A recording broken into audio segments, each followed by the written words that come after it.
Alicent the Pure, Alicent the Holy. Welcome to Dark Stories and Reviews. In this episode, we'll be discussing Alicent the Pure and Holy. We're going to take a deep dive on the character Alicent. Let's begin.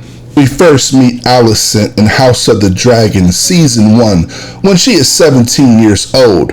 Alicent moved to King's Landing when she was 13 years old with her father, Alicent Hightower. At first, she comes off nice, like a good person. Also seems to be the best friend to Rhaenyra Targaryen, the princess of the Red Keep. In the show, Rhaenyra is 15 years old, so they appear to be very close. Alicent is a faithful believer in the Seven, and with age, like most adults, she becomes more and more religious. As the series continues, we see her praying, so it's well established that faith is very important to her. Alicent is also very duty-bound. She is compelled to follow her father's rules. Unlike her friend Rhaenyra, Alicent is not rebellious like her friend. She will follow her father's order to the letter. When Alicent was 17, she's put in a difficult situation. Her father gave her an order to go to the king and keep him company. Put on your mother's dress when you go see him. Guys, Alicent is 17 years old at this time. It's not like she doesn't comprehend or understand what her father is implying. Alicent at this time is a very young girl. I don't think she had any attraction to her friend's father. We don't really get any insight on who she would like to date or talk to, but that's just my thinking. In the show, her and Rhaenyra are holding hands and being the best of friends. Some people would even imply that they had some kind of relationship outside of just being friends. But we know Rhaenyra likes to meet. However, there are some things, just her position, her posture towards Alicent, that makes the rumors sound true.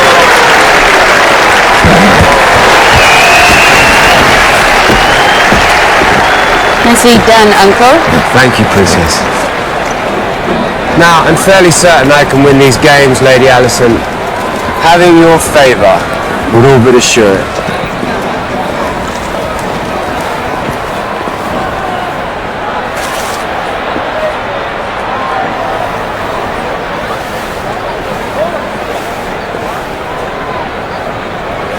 Good luck, my prince.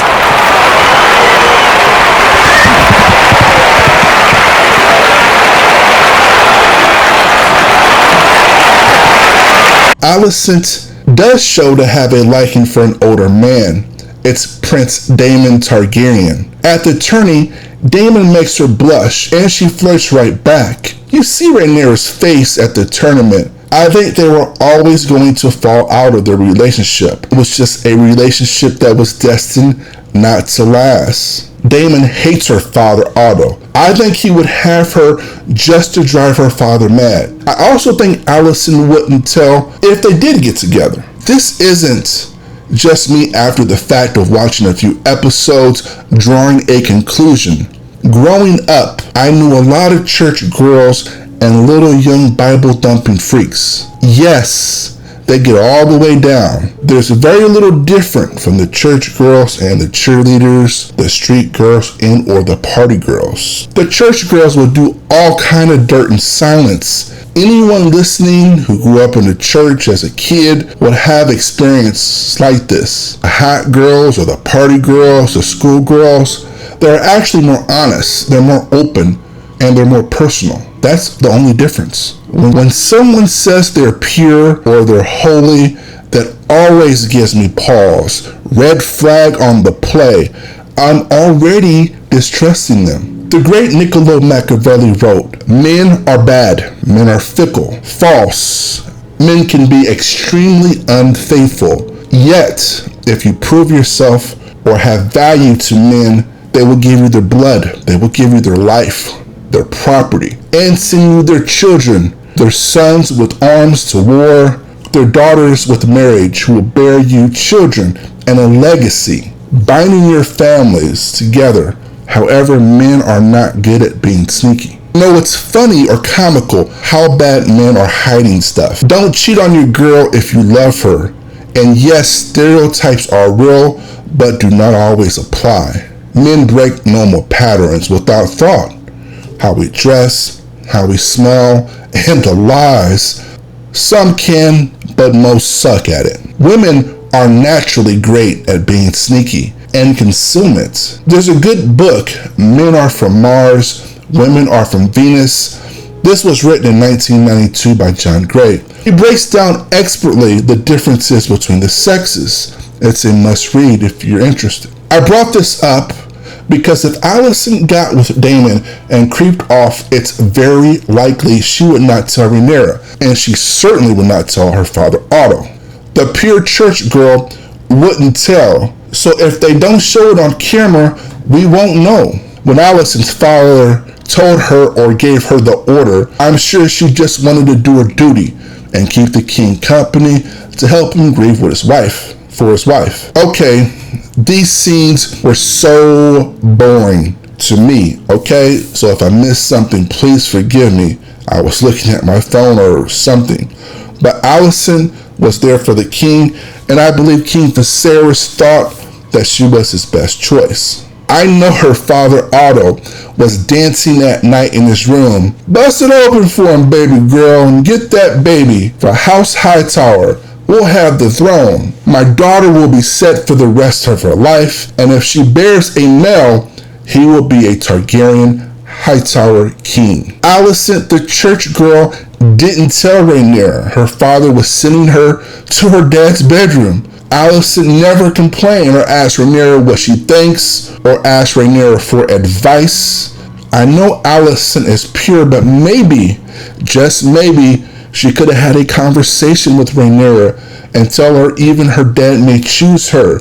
Give her some insight. Ask her for her opinion. Something. Alicent, the pure church girl, didn't say a fucking word. Rhaenyra was blindsided. Westeros is fun and fantasy, but anyone listening, just think of your best friend getting with your father or your mother, and not just sneaking, something that you can rule off as a rumor, something false. No, they're getting married. That has to be hard. Most logical people can be empathetic to Rhaenyra feeling betrayed by her best friend and her father. Alicent, I don't think, wanted to marry her father. She did not want to marry her dad. She did not want no old wrinkled man, even the king of 7 kingdoms. But she still suppressed their relationship. She hid it from everyone, even her best friend. Rhaenyra was hurt. She was upset that Alicent married her dad, but she also cared about Alicent, and she tried to understand the situation. Rhaenyra never blew up on Alicent. Rhaenyra didn't call her names. She never threatened Alicent. Now I'll play a clip where Alicent overhears a rumor that Rhaenyra hooked up with her uncle Daemon. My father has made some worrying allegations about you. Were you with your uncle? Oh, I haven't seen him in years. He took me into the city for some fun. Tell me the whole of it, Rhaenyra. Your father accused me of something. Was I drank wine, left the castle after dark? That you fucked Daemon in a pleasure house.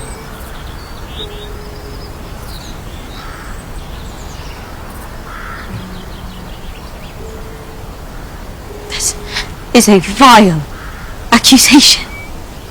Is it? You Targaryens do have queer customs.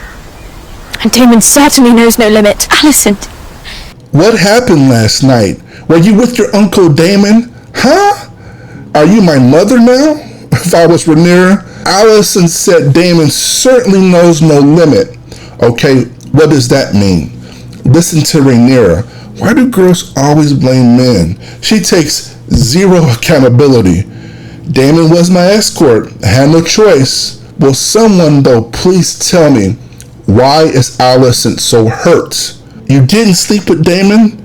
There is more than conversation about virtue. This goes well beyond her maidenhood, well beyond virtue. Alicent is hurt and she is upset. Question is why. Let's watch a clip from season 1, episode 4. Daemon has just returned from winning the War of the Tide. And look at the shade Alicent gave her friend, Ami. Why the shade? I think she's feeling Daemon. It's no great mystery. You were. Our mother, she had no regard for custom or tradition, rules. And I, sadly, was no great warrior. Congratulations on your victory.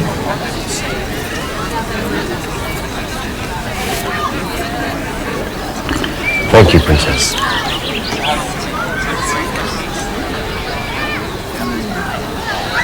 Perhaps Prince Daemon would care for a tour of the gallery. He hasn't yet seen the new tapestries gifted to you by Milverson Cohort. Would you like to see the tapestry?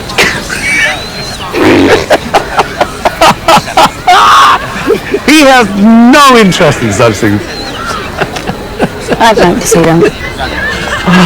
Oh, well, then you should not deprive yourself. Now keep in mind, this is after Alicent married King Viserys, and she has her son Prince Aegon at this time. If you think this is logical or not, please let me know in the comments. Now let's watch after Alicent hears the rumor of what really happened that night from Mr. Cole. I'm not unaware that in a flush of youth, there may be errors made, breaches in resolve, breaches or rather lapses. What happened, Your Grace?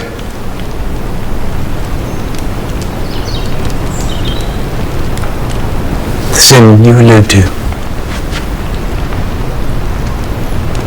I have committed it. At her instigation, it is true, but that should... It is no excuse. My oath has been broken. I have dishonored myself. I deserve no consideration. But if, as a clement queen, you are inclined to pity, I would ask only this.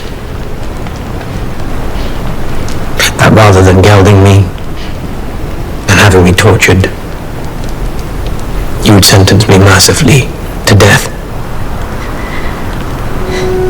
Sin never happened.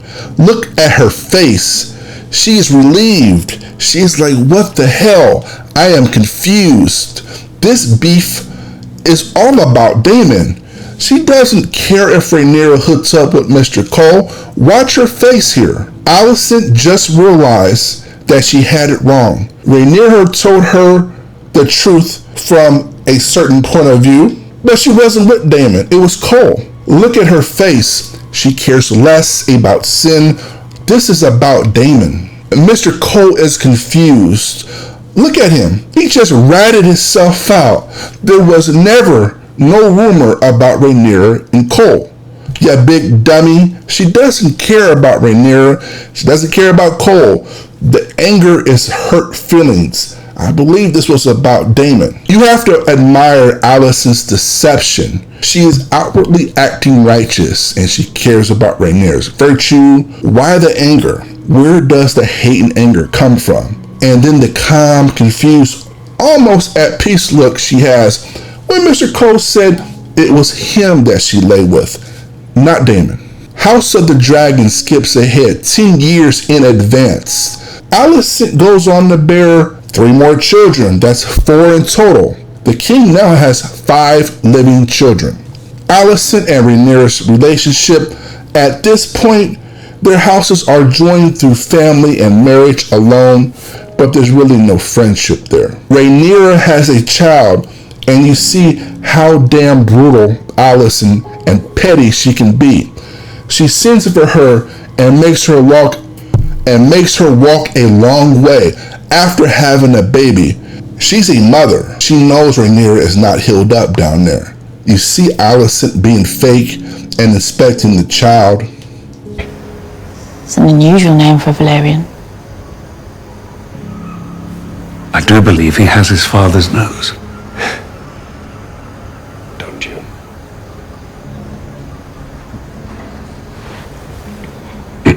Try again, Laenor. Maybe one of the children one day will look like you. The king knows the children are his blood. They are Targaryen, House of the Dragon. King Viserys cares less about the father. He jokes here about the baby having Laenor's nose. This was an inside joke. Wink, wink, son. King Viserys is not a man of action. He's not a great leader, in my opinion, but he's not dumb. He knows that child doesn't have 1 ounce of Laenor's blood. Viserys knows the truth. We see Alicent's motherhood skills. She doesn't really have any connection with her daughter. In fact, her daughter doesn't even like her touching her. We see Aemon, who's upset about the pig joke by his nephews and his brother. His brother Aegon doesn't hate his nephews. He actually joins them in making fun of his younger brother Aemon. I find it funny growing up, everyone's the same color, everyone's the same religion in kindergarten, everyone plays together. Now that kindergarten was a long time for me, but together as babies, everyone seems to be together. Once you go into junior high, everything changes. Race, religion, social groups, economics come into play, and yes, the home is a major factor. At this time, Alicent is doing all the raising of the kids. Outside of the maids and the servants, King Viserys is older and he's getting sick, and we see he spends very little time with the children, if any. Alicent goes to confront Aegon, basically for being with the Team Black instead of Team Green, driving a wedge in the relationship. If Rhaenyra comes into power, your very life could be forfeit. Aemon's as well. She could move to cut off any challenge to her succession. Then I won't. You are the challenge! You are the challenge, Aegon! Simply by living and breathing! I think Alicent means well. Aegon refuses to take this advice and would continue to keep teasing his brother in front of his friends and family. Aegon has been belittling his brother for his whole life, and later on we see that this has dire consequences in later episodes, for Aemon doesn't hesitate to betray him once the opportunity presents itself. Alicent is driving a divide between the children. She left Old Town with her father when she was 13 years old. She doesn't want to go back there. Alicent wants to live and die in King's Landing. Alicent, the church girl, is such a hypocrite. It's funny how she takes over Rhaenyra's room, but I don't want to skip that far ahead. Mr. Cole, like a good dog, follows his master's lead. You see him drawing in line between the boys when they're just trying to train and have fun.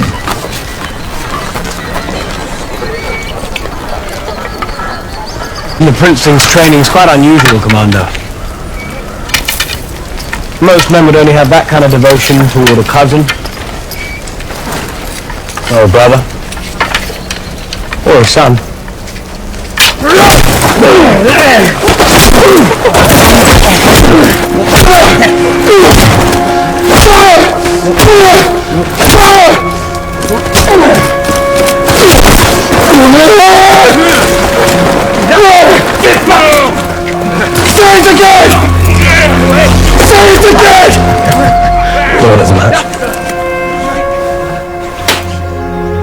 Mr. Cole separates the Greens from the Blacks. He is forcing them and pitting them against each other. This force goes hand in hand with religion and many of the other isms of the world. Mr. Cole knows the king is watching. This is a maneuver against the Strongs. And Mr. Strong fell right into the trap. That's why Mr. Cole never fought back. Now, I don't think Mr. Cole can take Mr. Strong. I would bet my money on Mr. Strong in a fight, but Cole is a deadly fighter. He doesn't even fight back. He doesn't even block or protect himself. This is deception, guys. This video shows a play. Mr. Strong's father, Lionel, is the hand of the king, Alicent's father's position, and truly as high up as Otto can go to the crown. Alicent wants them out. Her little friend Lars wants the power and control of the house. This is a ploy to get the Strongs out of there. That is why Mr. Cole did not fight him back. And we all know what happened to the Strongs.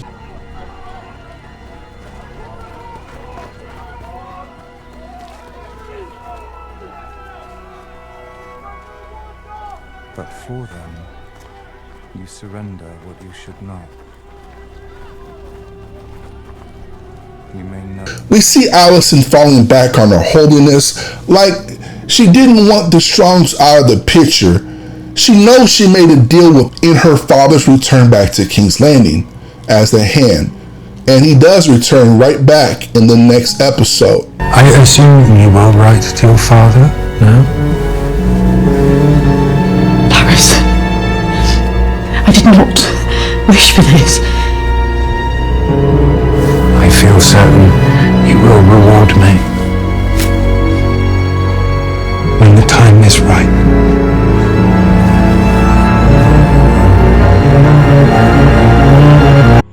Alicent is a mother. While not nourishing, she's still a mother, and she gets violent when Aemon loses his eye.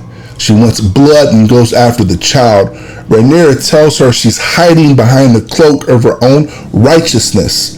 Alicent's father loves to see his daughter can get dirty.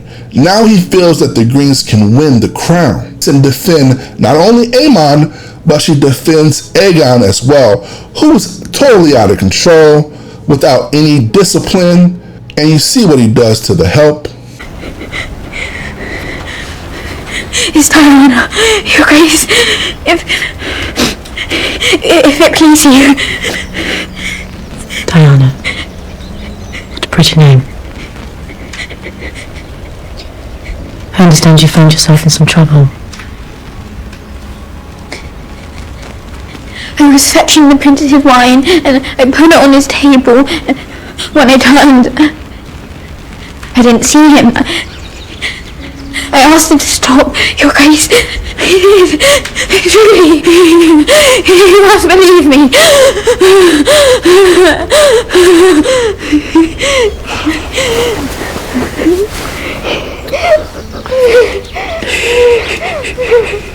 Alicent gives a servant girl who was assaulted by her son a little bag of money and some of that special tea. The girl, everyone said, flew from your company. Oh, it was just harmless fun. She didn't need to go get upset about it. Think of the shame on your wife. On me. How can you keep carrying on like this, especially on a day like today? Why? What is it today?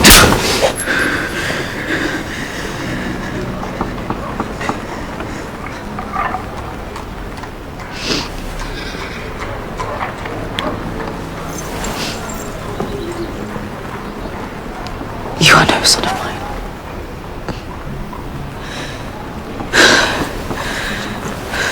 You see her slapping him, telling him, "You're no son of mine." At this time, King Viserys, he's in a really bad way.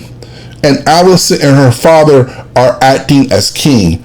Alicent knows about the plots and schemes to take the power from the blacks. In fact, the king is shocked when the Greens try to counter a succession that had been settled for years. I mean, this really pissed him off. The king was supposed to be asleep. On the account of this. Say it.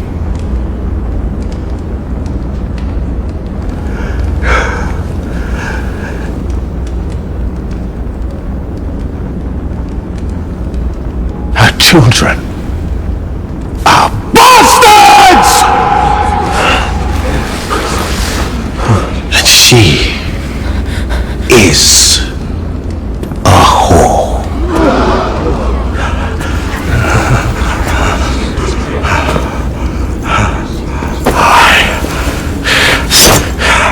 I will have your tongue for that.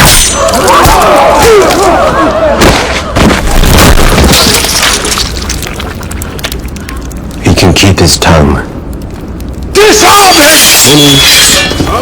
You see, Alicent is pissed and shocked. He was not supposed to come to court. The king knew what was going on with the Greens. King Viserys had both the power and the knowledge to put Rhaenyra on the throne while he was alive, and to shape her own council while again he was alive with his backing and support. King Viserys was for the blacks. He just didn't have the energy, the time, or fortitude, or the will to make it happen. We later see Rhaenyra has the same lack of being able to plan or think 3 steps ahead. She gets this honest from her father. The blindness is maddening. Look how long it took her to act against the Greens in season 2. I'm really being nice here. She was actually reacting to Rook's Rest being taken over, not being proactive against the Greens. There's a difference. Rhaenyra's lack of planning and will is just like her father, for she is her father's daughter. Machiavelli wrote about this in Death, about how the Romans first humbled Philip before working with them. Rome knew war is not to be avoided, only to be put off to its advantage. That's why Rome fought Philip in Greece, never in Rome. Alicent had time to plan and take King's Landing. I would have done it in the dead of night. I would have surrounded the keep at every point, put Caraxes approaching from the south, Syrax from the west, Meles from the east, and the smaller dragons Moondancer and Irax together north to scramble the people and cause confusion, but keep distance away from the big dinosaur Vagar, and we'll deal with Sunfire as he shows. The Greens have 2 dragons. Helena, please. She's not going to fight. And the mystery child, Darren, and he's in Old Town, okay? There's 2 dragons in King's Landing. Take it. We see the Greens and the Blacks come together. It's strange. No matter a wedding or a funeral, Alicent's young son, Darren, is never around. It's almost like he's been banished to Old Town. I wonder what he looks like. What color is his hair? Are they hiding him from the king? When the king passes away, you see Otto took full control. Alicent knows the plans, but she doesn't know everything that's going on. Alicent draws a peace term. I think if she would have went to Dragonstone instead of Otto, she would have made peace with Rhaenyra. Larys loves to degrade the queen, and she allows it for information. Alicent gave the approval for the burning of White Worm's establishment to take away some of her father's leverage. We do not rule, but we may guide the men that do. Gently, away from violence and sure destruction, and instead toward peace. Alicent Hightower, a true queen, counts the cost to her people. And yet you toil still in service to men. Your father, your husband, your son. You desire not to be free, but to make a window in the wall of your prison. Have you never imagined yourself on the Iron Throne? Later in season 2, Alicent does have a conversation with Princess Rhaenys, and I give her credit here. She pitches hard to Rhaenys to join the Greens, but Rhaenys is someone with just so much more seasoning, so much more knowledge, and Alicent fails to get her to join. Princess Rhaenys reminds Alicent she's in her own prison and will never rule, no matter how much she tries to, no matter how close she gets to the throne. We see in House of the Dragon, Season 2, Episode 1, Alicent isn't so pure after all, as if she ever was pure or holy. No more rumors. Mr. Cole is having an interlude with Alicent for all to see. I think Alicent picked Mr. Cole in part because of his station. Mr. Cole has no power over her. Alicent is now in the same room with the same man Rhaenyra was with. Hypocrisy of the Holy One, Alicent. My God. We see Alicent at the council. She's still trying to make peace, but now she's unheard. King Aegon II has all the power. She's mostly ignored at these meetings. Alicent is frustrated and has a discussion with her father. She wants a plan for victory and peace. Alicent feels Otto undermines her, but it's far too late for peace. The path to victory now is in violence. Power is to control outcomes and bend others to your will. Power is a catalyst that transforms potential into dominance. When the king died, her position as queen has been reduced, for her daughter is now the active queen, and her son Aegon II is the king. We see Alicent and Mr. Cole having another rendezvous. Let's talk about Alicent's youngest son, Darren, again. Okay, kids in the 70s and the 80s, the baby boomer generations, and some of the 90s, all families have secrets. I saw with my own eyes, a lot of times, the youngest in large families, the families of 5, 10 brothers and sisters, the larger big families, the youngest, a lot of times, will look totally different from the other children. There will be 5 children, and the youngest will be slightly off. Okay, it could be looks, it could be hair, it could be skin color, it could be eye color. I think that's because a lot of times the marriage has went stale after all those years. Both parties are stepping out on each other, and sometimes you get a mystery uncle or you get a mystery aunt who looks nothing like the others. Where in the hell is Alicent's son, Darren? Why no one speaks of him?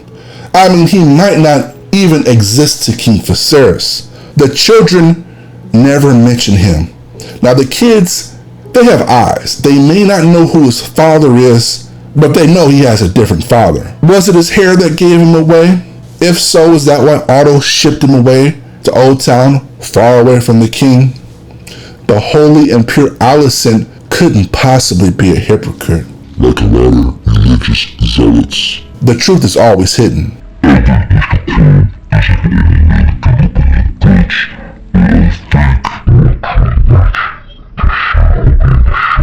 If anyone has any different comments or thoughts, please feel free to leave or post a comment.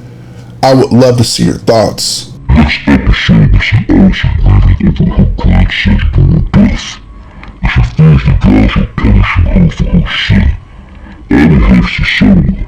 We see Alicent now taking these baths as if to wash away her sins, almost baptizing herself. She also drinks some of that special tea to chase behind Mr. Cole's milk and rubbing her stomach. She seems to know a lot about that tea. That wasn't her first time drinking that, for sure. Later in season 2, Rhaenyra does have help in planning, thanks to the White Worm, and she does go to Alicent, the only place she's alone, at prayer to try to make peace. This move is too little, too late. She finds out that, she did misunderstand the king. Alicent really didn't know what he was talking about, but as of today, this information is of no use. Otto and the Greens were going to take the throne as soon as the king passed away. The prophecy, Alicent's opinions or thoughts, has nothing to do with it.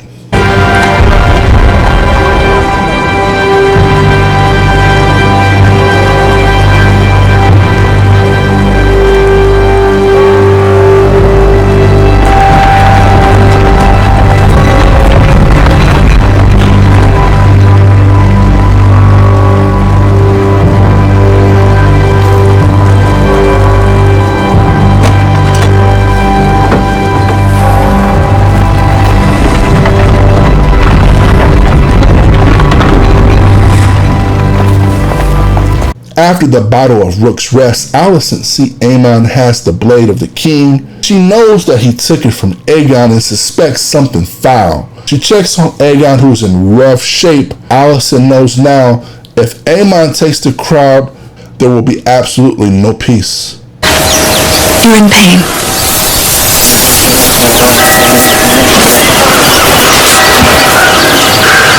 I've had worse, my lady.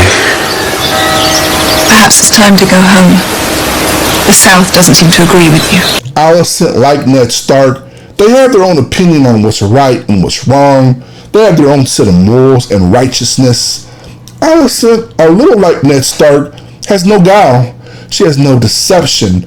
Ned put all his cards on the table for what he thought was right, which made absolutely no difference to the Lannisters, who have been planning in silence for months, if not years, to take the throne. Once they made the move against the Old Hand, There was no turning back. Robert knew he was in trouble. That's why he traveled north to recruit Ned. He felt the blade in his back. He just didn't know who was holding the knife. Cersei's father was not Otto Hightower.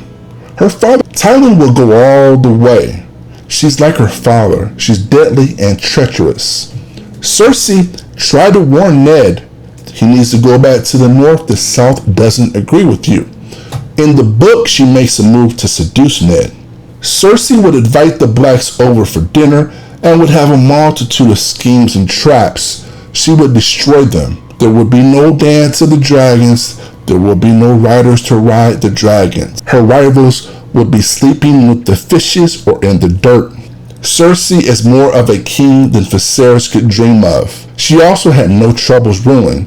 If it wasn't for the Targaryen Queen Dany, she would have held the throne till death with no dragons. Alicent makes a desperate move to take the crown and try to take control as a regent. After speaking with Rhaenyra, she knows Rhaenyra doesn't want to fight. I love how Aemon doesn't say a word. He just let the bird chirp. There was no need to speak. Alicent, nobody wants to listen to her. Nobody wants you to lead them.